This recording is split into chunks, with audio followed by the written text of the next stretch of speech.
महंगे पेट्रोल से राहत दिलाने के लिए सरकार के अंदर मंथन का दौर चल रहा है। इस बीच सरकार ने एक ठोस कदम उठाया है जिसका फायदा उपभोक्ताओं के साथ साथ किसानों, इंडस्ट्री और खुद सरकार को भी मिलेगा। सरकार ने E20 पेट्रोल के इस्तेमाल की इजाजत दे दी है।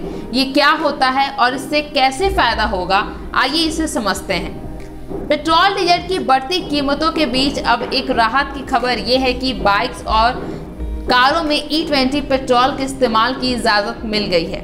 E20 का मतलब हुआ ऐसा पेट्रोल जिसमें 20% एथेनॉल मिला होगा।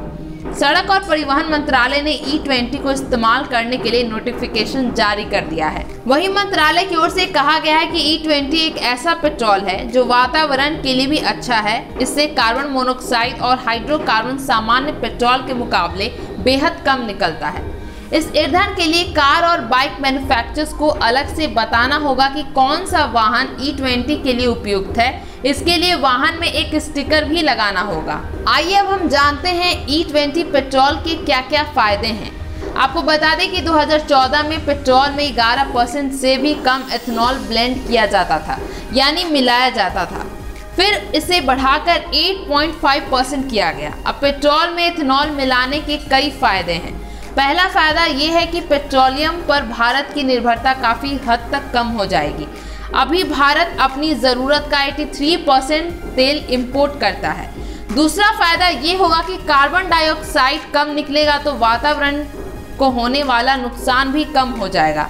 तीसरा फायदा ये होगा कि एथेनॉल का इस्तेमाल बढ़ने से किसानों को फायदा होगा, उनकी आय बढ़ेगी क्योंकि एथेनॉल गन्ने, मक्का और कई दूसरी फसलों से बनाया जाता है। चौथा फायदा ये होगा कि चीनी मिलों को कमाई का एक नया जरिया मिलेगा जिससे वो अपने कृषि बकाये को चुका सकेंगे।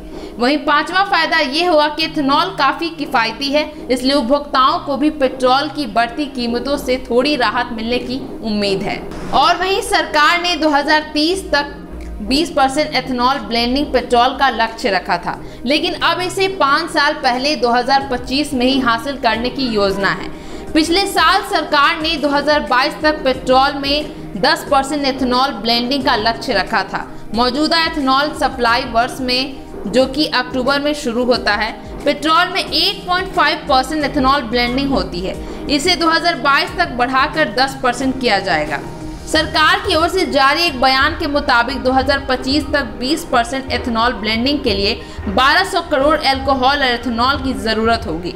वहीं 700 करोड़ लीटर एथेनॉल बनाने में शुगर इंडस्ट्री को 60 लाख टन सरप्लस चीनी का इस्तेमाल करना होगा, जबकि 500 करोड़ लीटर एथेनॉल दूसरी फसलों से बनेगा। अभी के लिए बस इतना ही। वीडियो अगर अच्छा लगा हो तो लाइक, कमेंट, शेयर जरूर करें। साथ ही हमारे चैनल को सब्सक्राइब करें। शुक्रिया।